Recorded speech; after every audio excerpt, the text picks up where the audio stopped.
Alors par exemple, il avait trouvé l'empereur Guillaume II, et puis il lui expliqua que le sionisme pourrait l'aider à se débarrasser du socialisme, et que ses intérêts, si Guillaume II marchait dans le plan avec Herzl, que les intérêts de la future entité sioniste seraient aussi de lutter contre les Britanniques. Et bien évidemment, il fit plus ou moins la même proposition aux Britanniques. Herzl rencontra aussi notamment des antisémites notoires, ça c'est aussi intéressant de le savoir, comme par exemple un certain Plévé qui était ministre russe, donc à l'époque tsariste. Il le rencontra juste après qu'un pogrom éclate en Russie, dans la ville de Kishinev, et fit plus de 50 morts. Mais malgré cela, malgré l'opposition de certains juifs, il le rencontra quand même, et essaya aussi d'obtenir des intérêts de la part de la Russie. Et puis il y avait également eu la crise de l'Ouganda en 1903. Certains sionistes étaient d'accord pour se voir attribuer l'Ouganda pour faire finalement un État juif. Mais malheureusement, cette proposition fut refusée par d'autres, ce qui aboutit à une crise et ce qui aboutit à l'assassinat d'un des leaders sionistes prénommé Max Nordau. C'est aussi intéressant de voir que M. Herzl demanda de l'aide à Cecil Rhodes pour son projet de la création d'un État palestinien. Donc, comme vous le savez très certainement, Cecil Rhodes était un grand colonisateur et qui obtient notamment des appuis de la Grande-Bretagne au niveau de la Rhodésie qui allait par la suite devenir le Zimbabwe. Herzl se justifia de cette alliance, de cette demande, en disant finalement que son projet était aussi un projet colonial. Donc on le voit bien, cette idée sioniste a été considérablement influencée par les pensées philosophiques européennes qui naissèrent en Europe au XIXe siècle, et notamment par le nationalisme et également une certaine forme de racisme. Parce qu'à cette époque, vous le savez certainement tous, dans l'histoire européenne au XIXe siècle, il y a eu ce qu'on a appelé une espèce les Européens se sont crus investis de missions civilisatrices, c'est un concept notamment défendu par Jules Ferry, et ils pensaient être une race supérieure qui avait le droit d'aller coloniser les autres races inférieures pour leur apporter le progrès. Alors évidemment, le mouvement sioniste a aussi été imprégné par cette idéologie-là. C'était très intéressant de voir aussi que le mouvement sioniste, dès le début, a réussi à s'insérer, comme je vous l'avais dit, dans les intérêts stratégiques occidentaux et notamment britanniques. À ce titre, je désire vous narrer une petite histoire.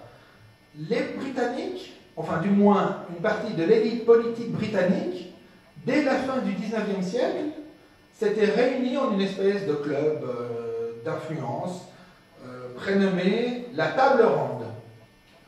La Table Ronde, et oui. Et ils avaient pour but, finalement, de promouvoir un peu partout les intérêts britanniques à travers le monde. Et dans ce club, il y avait l'un des inventeurs de la géopolitique moderne, un certain Mackinder. Et ce Mackinder a développé une idée très intéressante au niveau de la Palestine.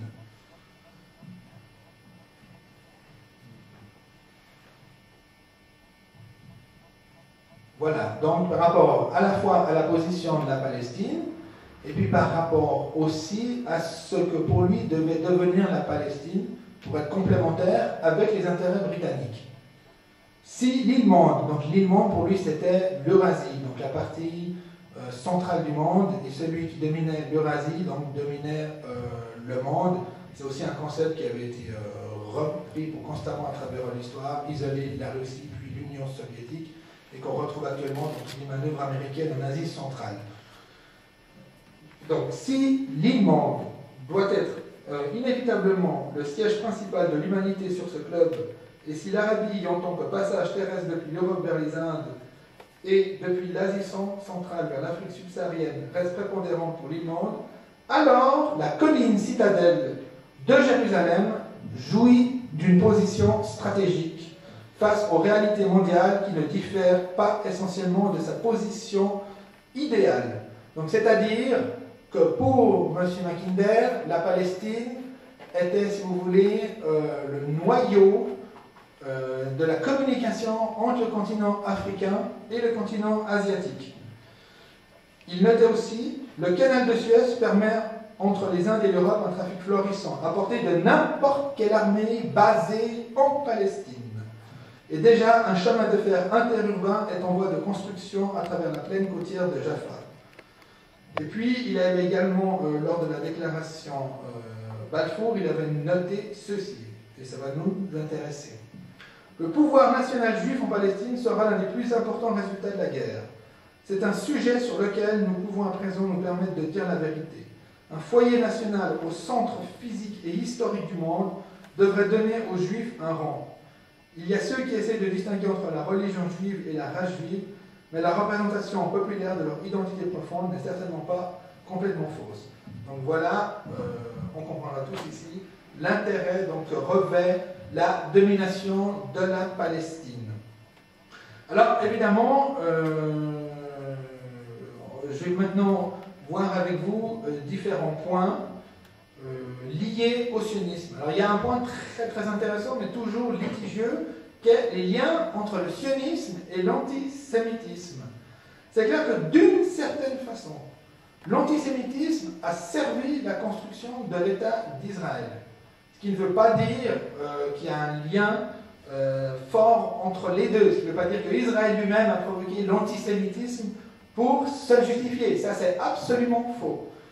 On va voir, il y avait en fait des points communs entre antisémites et entre les sionistes, qui étaient tout simplement les points suivants. Les Juifs sont en fait un peuple qui sont à part, au lieu d'être les adeptes d'une religion. Même si par la suite, on peut comprendre que les Israéliens se soient définis en tant que nation, c'est-à-dire en tant que peuple qui partageait un dessein commun, à l'origine du moins, c'était plutôt les adeptes d'une religion. Donc, de ce fait d'être un peuple différent, ils ne pouvaient pas vivre en harmonie avec des non-juifs, ils devaient donc partir, et finalement, ils sont différents. Ce qu'il est aussi très important de signaler ici, c'est que l'antisémitisme est un phénomène réel et abject. Ça, il faut être très clair avec ça. Et qui a un solide parcours aussi bien religieux que politique. Ça serait peut-être un exposé à part, mais qui dépasse largement le cadre de celui-ci. Il existe donc indépendamment du sionisme. Et bien évidemment, nous ne cherchons nullement à le minimiser ou à tenter de fournir une explication pernicieuse qui démontrerait que l'antisémitisme est une pure invention. Nous voulons simplement ainsi nous lancer dans une analyse pour démontrer que le sionisme n'affaiblit pas l'antisémitisme, mais peut parfois le renforcer, notamment par le fait que toute forme de critique contre Israël est assimilée à de l'antisémitisme. Et ça, c'est vraiment un point qui est extrêmement problématique. Et beaucoup d'intellectuels juifs, notamment français, se sont élevés la contre. C'est-à-dire que dès que l'on critique des excès de la politique israélienne, on est forcément taxé d'antisémite. Ce qui signifie qu'on n'a pas le droit de critiquer Israël, alors que l'on peut finalement critiquer toute autre forme politique de différents pays, que ce soit l'Amérique de George Bush, que ce soit l'Iran du président Ahmadinejad, que ce soit la Russie de Poutine. On a le droit de critiquer ces pays sans pour autant être taxé d'anti-américains primaires, d'islamophobes si on critique la politique d'Ahmadinejad, ou bien d'anti-orthodoxe si on critiquerait la politique du président, de l'ancien président Poutine, puisque maintenant il est Premier ministre.